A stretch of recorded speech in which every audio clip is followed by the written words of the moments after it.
با سلام خدمت همه دانشپژوهان عزیز. توی این جلسه میخوایم راجع به مبحث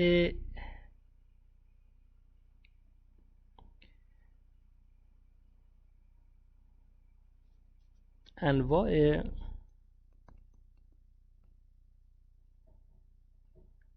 روند صحبت کنیم. توی بازارهای مالی روند کلاً به 3 دسته کلی تقسیم میشه. یکی روند میتونه صعودی باشه، یکی روند میتونه نزولی باشه، یکی هم روند میتونه اصطلاحاً رنج یا غیر مشخص باشه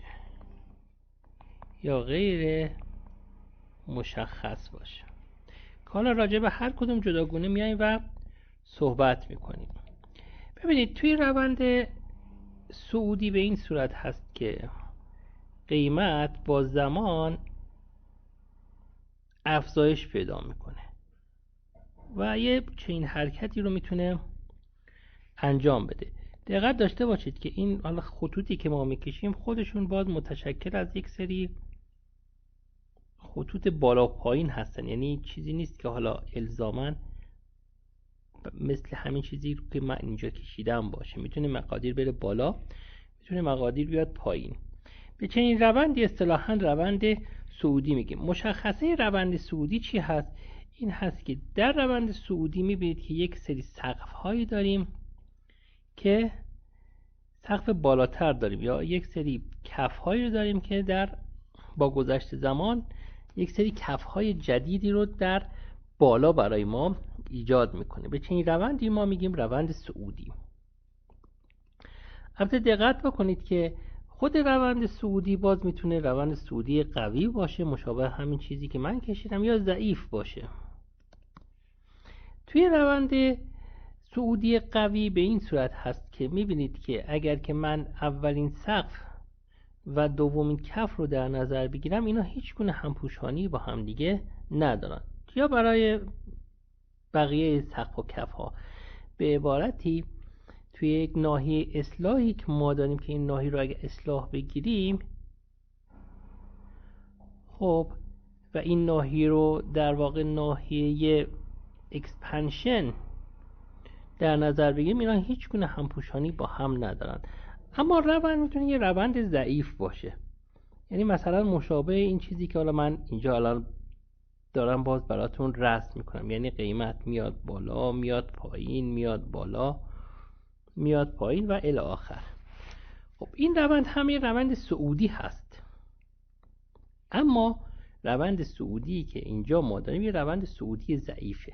چرا؟ چون نگاه کنید، این فرض کنید که اولین سقف ما هست و این کف اول و این هم کف دوم. میبینیم که بین سقف اول و کف دوم همپوشانی وجود داره. یعنی چی؟ یعنی قیمت رفته بالا تو این ناحیه، بعد یک اصلاح زیادی رو انجام داده، بعد باز مجدد رفته بالا، یعنی سقف بالاتر زده برای ما، اما توی اصلاحش باز اومده مقدار زیادی اصلاح کرده، به طوری که در واقع یک ناحیه‌ای بین کف اصلاحی و سقف قبلی وجود داره و این همپوشانی اگر که وجود داشته باشه، ما اصطلاحاً میگیم که روندمون یک روند ضعیف هست. با وجودی که روندمون یک روند صعودی هست، اما روند یک روند ضعیف هست. خب مشابه همین رو ما برای نزول هم میتونیم بیایم و رسم بکنیم. یعنی چی؟ یعنی روندمون میتونه یک روند نزولی قوی باشه. توی روند نزولی قوی ما اکسپنشن های بلند و کارکشن های کوچیک رو داریم. درست شد؟ کارکشن های کوچیک رو داریم و همینطور روند میتونه یک روند نزولی ضعیف باشه. یعنی چی؟ یعنی اکسپنشن داریم ولی کارکشن در واقع قوی رو هم باز داریم و به این چنین روندی روند نزولی قوی و نزولی ضعیف میگن.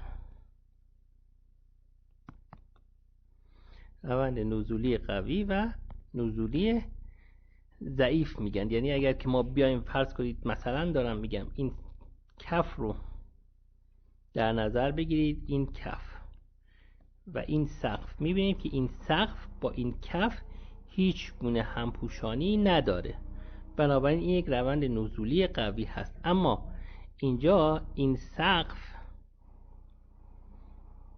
خب میاد میبینید که با این کف دارای همپوشانی زیادی هست، بنابراین این روند میشه یک روند ضعیف، یک روند نزولی ضعیف. و بر این اساس هست که ما میتونیم بیایم و تقسیم بندی بکنیم که حالا نزولی قوی و نزولی ضعیف به چه صورت هست و حالا اینکه اینها رو چجوری معامله بکنیم بعد خواهیم گفت. سومین روندی که داریم روند اصطلاحاً غیر مشخص یا رنج هست.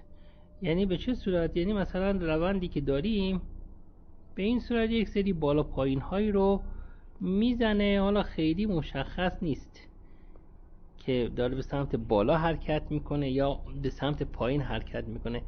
اصطلاحاً میگن بین دو تا ناحیه که اینها رو بین یک ناحیه کف و یک ناحیه سقف اگر که در نظر بگیریم، این در حال رفت آمد هست. حالا ما میتونیم البته کف رو هم اینجا هم در نظر بگیریم. به این اصطلاحاً میگن روند رنج، که خب خود این روند باز همونجور که قبلا هم گفتیم خودش متشکل از یک سری در واقع حرکت‌های صعودی یا حرکت‌های نزولی هست. یعنی این تیکه خودش یک روند صعودی هست، این تیکه خودش یک روند نزولی هست، باز این تیکه خودش میتونه باز یک رنج دیگه باشه و الی آخر.